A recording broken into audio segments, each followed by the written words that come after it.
Hello, everybody. Andy Jacob here with the .com Magazine Entrepreneur Spotlight Series.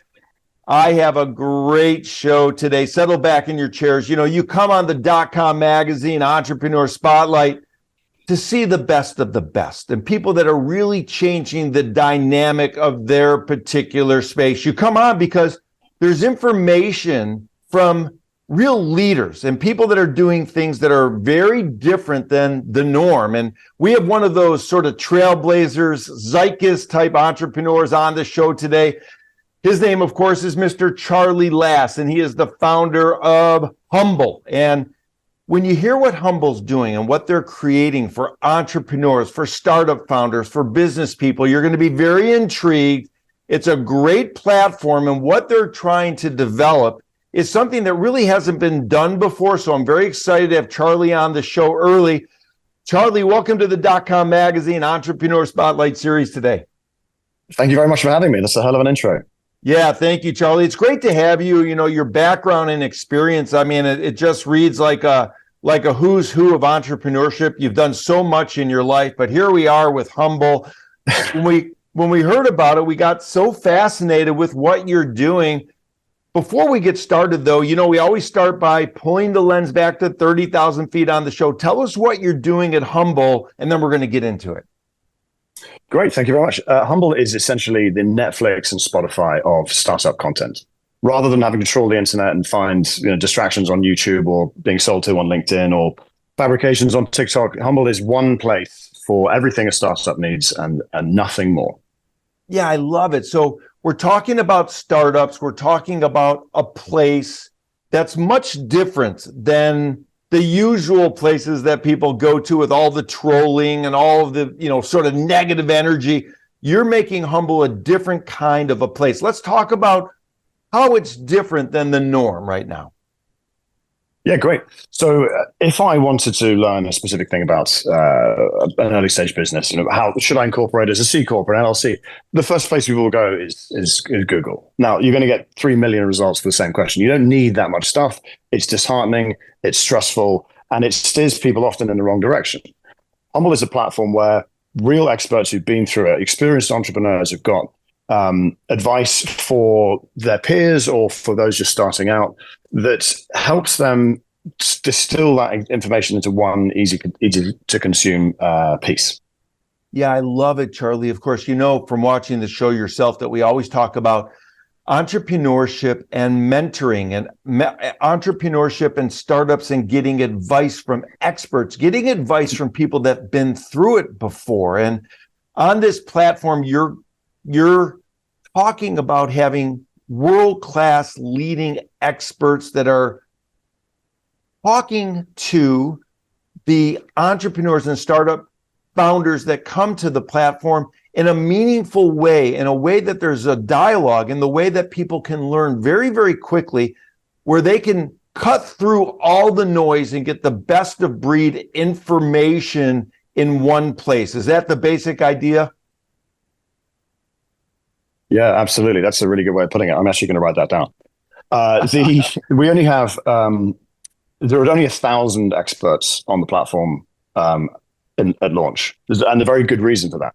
But all the information is divided up into 6 main categories that people need to focus on. Whether you're launching a hair salon or a SaaS platform, or you're just looking for more information, these 1,000 people have a domain expertise in their area. They're not going to be making 400 videos. They're going to be a handful of videos.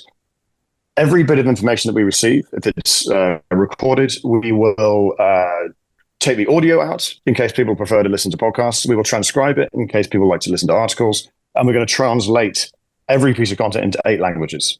I grew up in West Africa, and this in part is very much aimed at people who don't know anything about launching their own business. This isn't the Silicon Valley tech bros with MBAs. That's not our target audience. They may be joining as experts, and we've got some incredible stories from people. We have a Navy SEAL friend of mine. We've got a guy who lost $1 billion on Wall Street in a day and then still went back to work the next day. We have a podcast series that is how to deal with fear.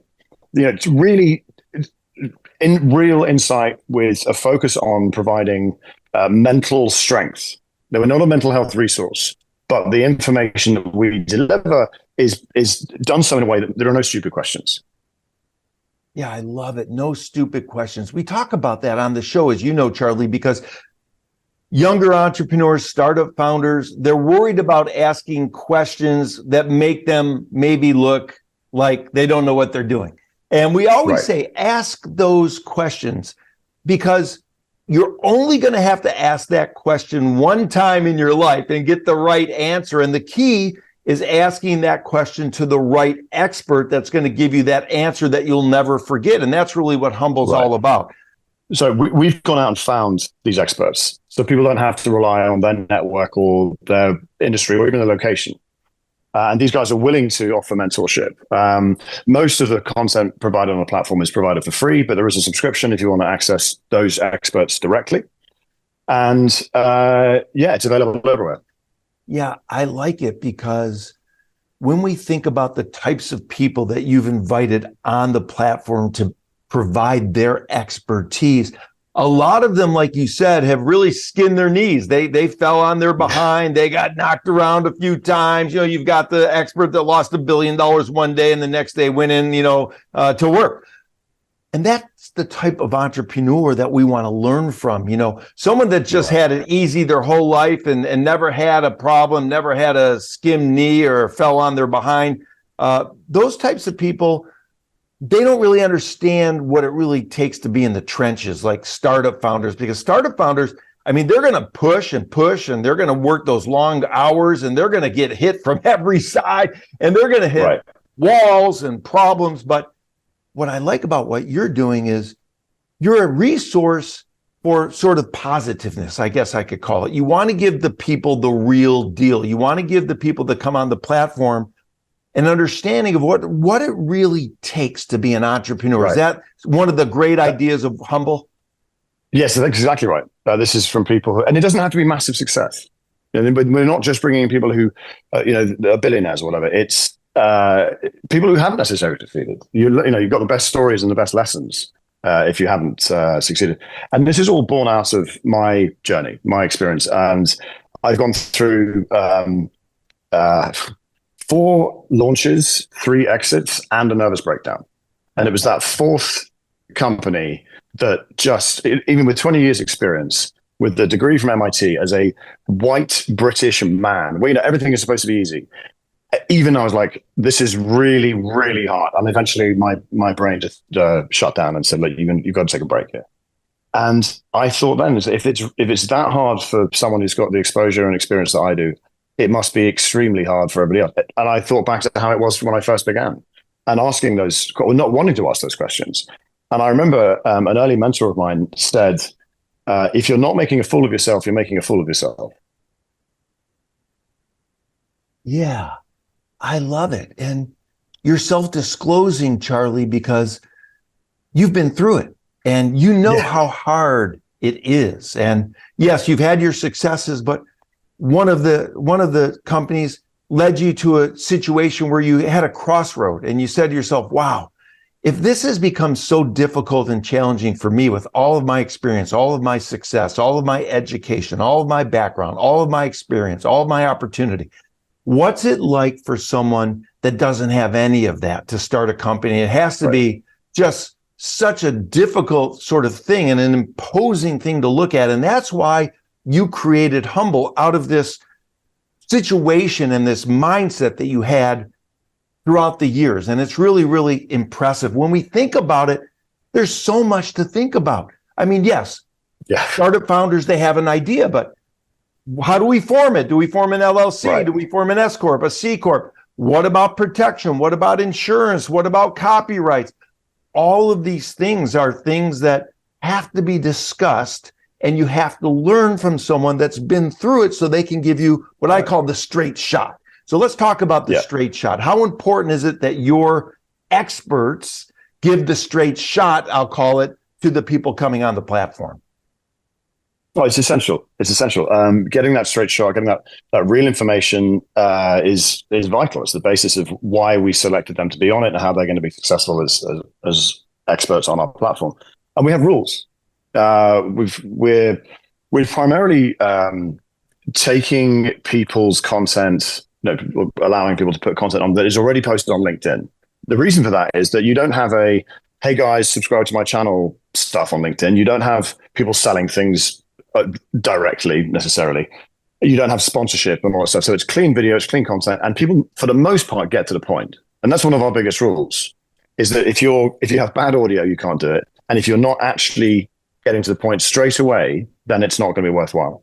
Because we all watch these videos where you Google something, some DIY thing. How do I do this?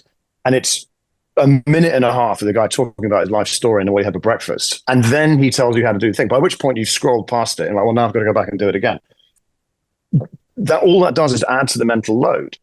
And when you've got every single aspect of the business or the idea resting on that one person or two people's shoulders, you've got to simplify it, because it builds and it builds and it builds. And it's a lonely endeavor. It's hard.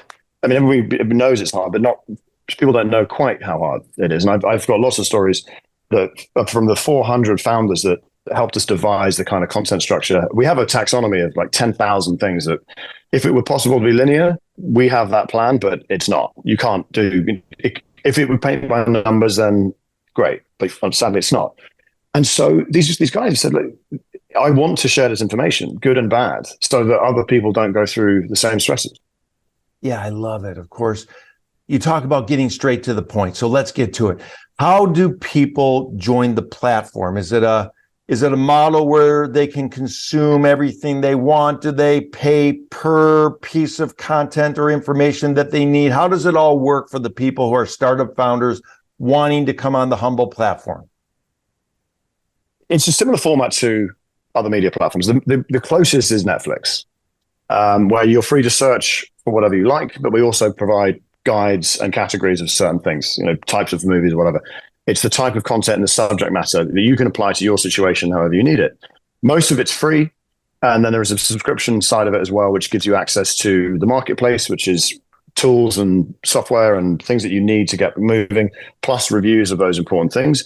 Rather than there being 10,000 items, there's about 100. It says, for each stage of a business, I want to launch a website? Should I use, what should I do? And Wix or Squarespace or whatever. We break all of that step down, because what we want to do is ensure that people are making progress with our idea, not getting bogged down in the minutiae. And yeah, so most of it's free. The subscription channel, the subscription side allows you to access more of these experts and to engage with them directly, to be part of the community. And that includes things like specific requests to an expert for a question, chatting with the community, discounts, all that kind of stuff. That's awesome, Charlie. And of course, recent statistics, 2021, show that there's about 6 million startups for that year. And I know you have this big goal and this big audacious goal to increase that number dramatically. Let's talk about that and what Humble's going to do to increase that number. Yeah, 6 million in 21, which is actually up 40% from the year before because of the pandemic. I want to know why it's not 60 million. If you've got the roadmap, if it's inexpensive to learn, you don't have to spend a huge amount of time on doing it, and there's a guide in front of you, anybody can do it. And we have an entire section which is completely free and always will be, which highlights the mental health aspects of entrepreneurship. Yeah, I love that. Highlights that. I love that. Let's talk about the mental health aspect of entrepreneurship. That's a big part of Humble, and it's a big part of the way in which you've developed the platform. How important is it for you and your team at Humble to create what I'll call a safe space where entrepreneurs can learn about mental health and the mental health approach of being a great entrepreneur? Well, I mean, it's absolutely integral. That's why it's called Humble. Equity without ego. And it's driven by the acknowledgement that this is a lonely career, that it's very, very easy to be introspective and to look around in the same way as we do on social media. You just see somebody else's show reel. You don't understand the background to it. And when you look at these articles and wherever, come up with an idea, build an app, cover of Forbes next week, then you're a billionaire. It's all really easy. And I like Lionel Messi's quote, "It took me 17 years and 144 days to be an overnight success." And that's the thing. this is a journey, and just because somebody else did something in an amazing way, or Zuckerberg's in his first ever business, there's an outlier, and we're not looking to make unicorns from Humble. That's not our goal. Our goal is, if we were to say to someone, we could give you a reasonably stress-free career, $500,000, look after your family, run your own business, everybody would say yes. That's what we're trying to do. We're trying to build an enormous number of successful small enterprises that change people's lives for the better. We don't care about Elon Musk. In fact, he's probably not invited. Yeah, I love it. Changing people's lives. Now, we have a lot of entrepreneurs, Charlie, and a lot of people that are thinking about becoming a startup founder all over the world. I mean, there's people in, Europe and Africa, South America, Asia. So many people want to take this ride. They have an idea. They really don't understand how to put out a minimal viable product. They don't understand how to test. They don't understand the things that are necessary to really be a great startup founder. So let's talk to the younger entrepreneurs, Charlie, watching the show. Maybe based on your background and experience, you can share some insight, because we probably have some startup founders right now. They're, not only excited to come to Humble, but they might be hitting a wall in their early venture. They might be stumbling a little bit. They might be hitting a wall that they can't get through or around. So maybe you could share some insight to those entrepreneurs right now about what it takes to sort of keep on going and have that entrepreneurial mindset. Yes, it's interesting you mentioned stumble. One of our advertising campaigns coming out next month is the humble don't stumble. And it's because if you approach the endeavor with humility and you're not complacent, then you build up a store of the resilience that you're going to need. Just because one thing was really successful, one thing went really well, nothing is ever as good or as bad as it seems, is something that someone once told me. And while that may seem a little bit depressing, it's actually true. Like, this is a marathon. It's not a sprint. Getting disheartened is part of that journey, but there are enormous upsides. If you're looking for working freedom, that's something that you can be developing. You're looking for solving a problem. Most entrepreneurs don't launch into this career, and it is a career. It's not a hustle. It's a job. They launch into it not because of the money. And actually, I really agree with that mindset that if you're just in it for the money, that's the one thing you're not going to get. Because this is a journey that you're going to have to roll with the punches, and taking the time to check in. And being an entrepreneur, there isn't a corporate ladder decline. You can't compare yourself with other entrepreneurs on pretty much any metric except for money, but that's kind of toxic. And so you can't know how you're doing or how you're doing compared to others, and probably shouldn't care. But it's also, people don't know that it's okay to not be okay. And since the pandemic, we've had a conversation, having more and more conversations that never would have happened. The entrepreneurs are like, oh, it's hustle culture, it's grind, it's 60 hours a day working, all that kind of nonsense. But now people are like, okay, this is difficult. This is really, really difficult, and I'm not okay, and I need some help. And finally, people are actually reaching out, especially the male entrepreneurs, which used to be something we'd never hear of. Yeah, it's interesting because we hear two polar opposite viewpoints sometimes on the show. One of the viewpoints is, you're a startup founder, forget about balance, forget about basically having a life, forget about your wife and kids, forget about everything except for the business. So that's sort of the one extreme that some people talk about. Then on the other extreme, we have entrepreneurship, have complete balance. It's equally as important to have that balance and spend time with your family and go on a picnic and, air yourself out a little bit, because that's going to make your entrepreneurial journey better and your startup better.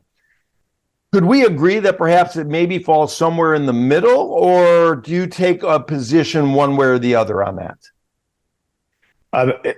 if it's a sliding scale, I lean more towards the let's go and have a picnic than, you know, work every minute of the day and forget about your family. I was listening to a guy, Raz, a few weeks ago, and he had the founder of a company come on. I'm not going to say which one it is. And he had worked for 23 years, 7 days a week, and he thought 10, 11 hours a day. And I'm like, a quarter of a century. And yeah, your business is successful, man. Well done. But really, at what cost? You don't know your kids. You haven't had any fun. All the stories come from the stuff that's outside of that. And it really made me sad that they were promoting this hustle culture so much. And we promote like a humble culture.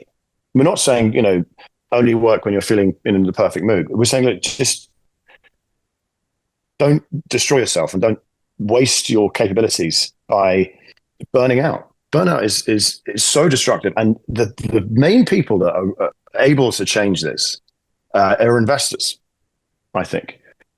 Because if they're putting so much pressure, and not all startups raise money, it's actually a very small percentage of US startups that do. But those that do, I mean, from personal experience, working with and satisfying investors is extremely hard. It's almost like nothing is ever good enough. Like, oh, okay, great, you handed me this much back in dividend. Why wasn't it this? Like, okay, mate, maybe we calm down on that. But investors who are tolerant of the mental health struggles that entrepreneurs go through, they are the best kind of investors, and they are much more likely to see returns on their money.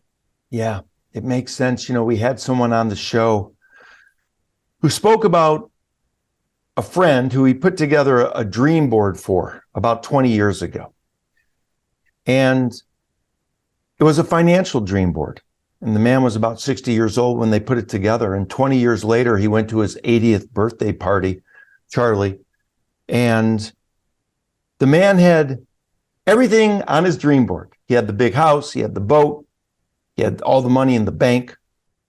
He had everything that he dreamed of financially, but he couldn't walk. He didn't take care of his health. So he couldn't go out and play with the grandkids. And he couldn't spend quality time with his family because he spent so much time on the money dream board that he didn't take any time for his personal health. And we see that all the time. We see people that become successful at the expense of something that's very important, whether it's their mental health, their relationships, or their health. And I think when I think of humble, I love that new tagline or that new marketing approach that you're going to have, because it makes sense. And, you know, I think of humble and I rhyme it with rumble. And I think about the fact that people in the startup mode, they're rumble, you know, they're rumbling, they're rumble. But at the same time, you know, you have to be humble. So you have to have some balance, because if you're just keep on rumbling as an entrepreneur, you know, things are not going to go your way, and you might break down physically, mentally, spiritually, what have you. And I think what you're saying is that there's a better way and there's a better mousetrap. And that's what people are looking for. People have been looking for this humble approach for a very long time, Charlie. So I want to thank you so much for coming on the show. But before I let you go, I need a little bit of inspiration, that Charlie last inspiration for the younger entrepreneurs watching the show. Give them a little, you know, humble pep. Let them understand how exciting this sort of journey is going to be for them to have a startup and move forward as a startup entrepreneur. Okay, no pressure. It is one of the most fulfilling things that you can do, is to launch your own venture, to solve a problem, to improve the lives of other people. It's incredibly gratifying. It is very stressful. And as entrepreneurs, we are much more likely to have ADD, bipolar, substance abuse issues, depression, anxiety. That is something that people need to be aware of. Whether we're drawn to it or develop it during the job, who knows? But it's there. So remembering to have fun. It's not all about the money. Yes, the money stresses will always be there. But once you're past a certain point, allow yourself to take a break, enjoy yourself, look around, look back at the progress you've made, keep striving towards what you're going for. But remember, it's a marathon, not a sprint. I love it, Charlie. Well, listen, this has been great. I want to bring you back on the show. I already know I'm going to call it a half hour with Charlie. Yeah, really. Well, we need to get you on as a humble expert as well. I'd love it. I look forward to it, and helping, entrepreneurs and startup founders is one of my passions, and I love it so much, Charlie. So I want to thank you for coming on the show. I mean, this has been really interesting. The platform that you built has been built out of not only a personal journey that you had, Charlie, and an aha moment that you had, but also you're serving a big need that really hasn't been served before. So you're really a sort of a first mover in this category. And I want to thank you so much for coming on the show. And we look forward to seeing what Humble is all about in the future. And thanks for coming on the .com Magazine Entrepreneur Spotlight Series today. Thank you so much for having me. Have a great day.